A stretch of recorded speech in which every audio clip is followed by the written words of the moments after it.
বহুত দিনৰ পৰা আপোনালোকে মোৰ বহুত নিউজ শুনি আছে বহুত অপপ্ৰচাৰ চলি আছে যি নিউজ বাজিছে তাৰ 10% সঁচা নহয় আৰু মই ইমান দিনে একো মাতিব পৰা নাই কাৰণ ইমান হেৰেছমেণ্ট ইমান মেণ্টেল হেৰেছমেণ্ট যোনটো কেতিয়াও মই ভাবাই নাছিলো হ'ব বুলি সেইখিনি মই পাৰ কৰিব লগা হৈছে মেণ্টেলি প্ৰস্তুত নাছিলো কোনো ধৰণৰ কথা ক'বলৈ বা কিবা ষ্টেটমেণ্ট দিবলৈ সেইটো কাৰণে 7 দিন মই যেনে কটালো কিন্তু এতিয়া জুখতকৈ বহুত বেছি অপপ্ৰচাৰ চলিছে বহুত ধৰণে মোক খাঙুৰ খুৱাইছে বিভিন্ন ক্ষেত্ৰত ন্যায়ালয়ে মোক দুখী কৰাৰ আগতে নিউজ মিডিয়াই মোক দুখী কৰি মোক এতিয়ালৈকে ফাঁচি দিছে মোক অলৰেডি মই দুখী বুলি কথা কৈছে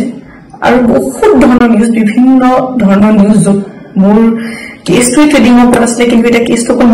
মোৰ ওপৰত হৈ গ'ল আজি ফাইনেলি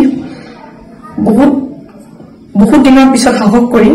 মই সাৰেন্ডাৰ কৰিব ওলাইছো মই ফুল কোঅপাৰেট কৰিম পুলিচৰ লগত ইমান দিনে কৰিব পৰা নাছিলো মই পলাই ক'তো থকা নাই মই লুকাই আছিলো অকণমান মই পৰা নাছিলো সহ্য কৰিবলৈ ইমান সহজ নহয় নিউজ এটা শুনি থকা বা নিউজ এটা কৰি থাকিলে যি মন যায় তাকে কৈ আছে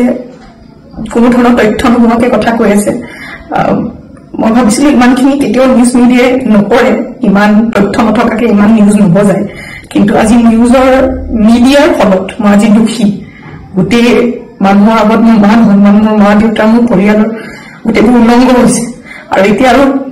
আৰু ধৈৰ্য ধৰিব পৰা নাই চবৰে এটা সীমা থাকে সেইটো কাৰণে আজি মই সাৰেন্ডাৰ কৰিম আৰু মোৰ বিশ্বাস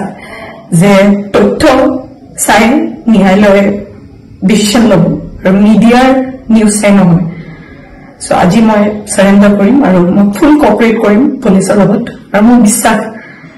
যে যদি মই সত্য হয় মোৰ কোনো ধৰণৰ শাস্তি নহয়